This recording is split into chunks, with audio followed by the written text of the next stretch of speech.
The technique beginner kettlebellers do not spend enough time on. This is an important technique. This is often overlooked by people just starting out with kettlebell training or have been doing it for a while.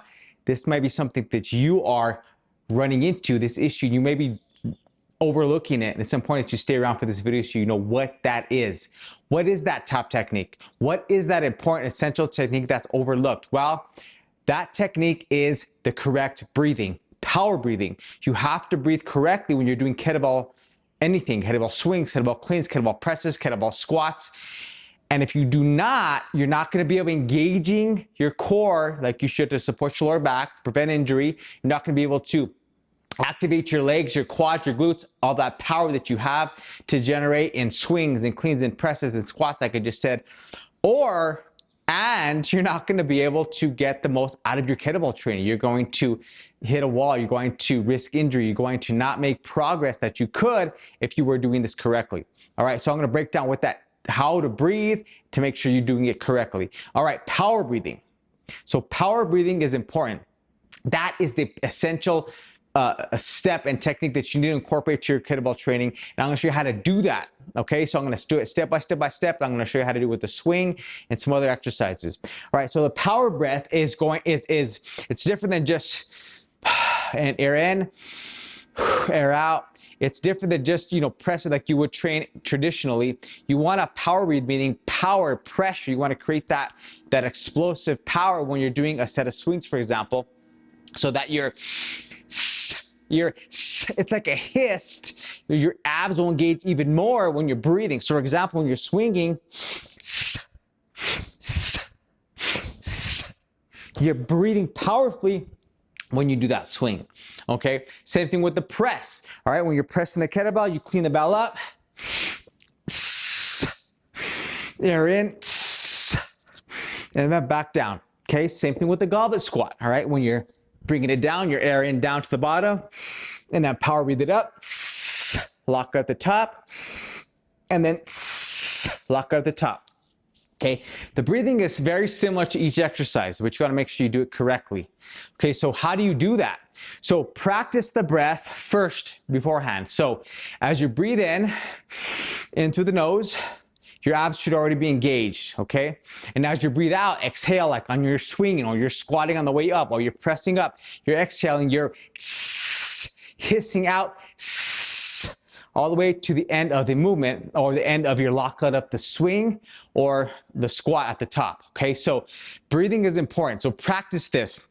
3 tips here. So for example, with the swing, okay, so you're gonna breathe the air in, lock your abs, engage your abs, and as you come out of the back swing, you're going to start power breathing.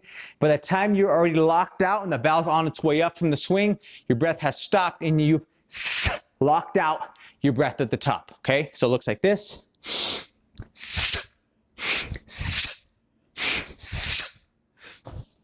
Okay, just like that. That's gonna, you wanna synchronize your breath with with the explosive power of your hips on the swing.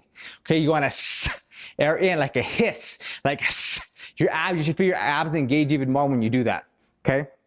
So going to the press, for example, like I said, so once you get the bell in press position, you're going to air in and then same thing, power it up and then air in, power it up, reload. Okay, that's the out part of the power breath, okay? Okay, now we're going back into the air in. So that's the out on the explosive part of the breath. And now we're gonna go in as you reset to do another set of swings or presses, for example.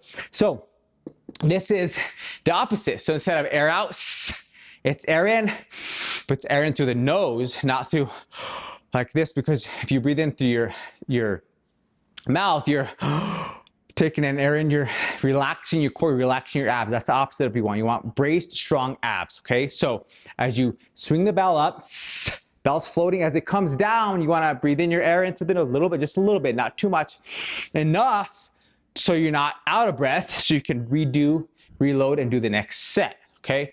So if you breathe in too much, all of a sudden you're filling up your diaphragm, your abs relax. That's opposite of what you want, what you want. So Step 2, okay, hike it back.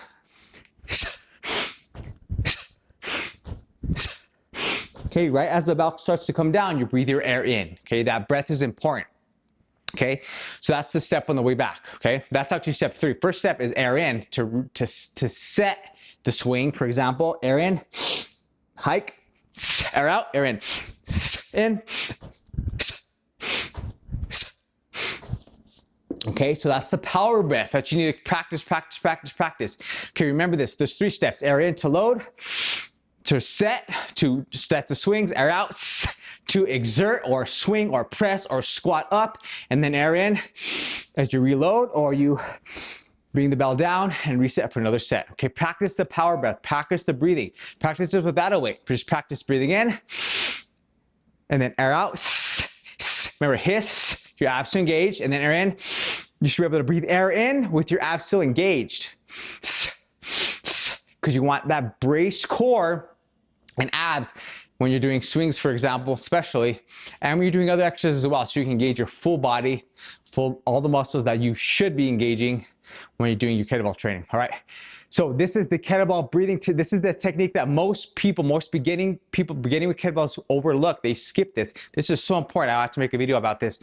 So practice that. Okay. Once you get that down, once you get that breath down, I want to give you a 10-minute full body kettlebell workout you can do anytime, one bell, applying the breath, applying the swing, applying the clean, the press, the squat, all those exercises with this breath technique. Okay, so 10 minutes, one bell, KB10. If you want that in the comments, you can start practicing your kettlebell training. There's no time excuses anymore. 10 minutes, as long as you have that. You have a kettlebell, you can do it, and as you learn these kettlebell techniques, this breathing technique, you can start to apply it and do it, practice it, and do it daily. So Kiwi 10 if you want that. Otherwise, thanks for watching this video. Practice the breath. Remember, air in, air out, hiss, abs engaged, air in, while your core is still engaged. All right, if you have any questions, let me know in the comments below about this. I'll help you, coach you through this breathing technique so you can get this down, so you can get stronger, you can get better, you can get better at your kettlebell training, and doing it safely with the power breath, which is so essential and key. All right, have an awesome day. I'll see you in the next video. Keep training strong, practice your breathing, and I'll see you right over here. Have an awesome day.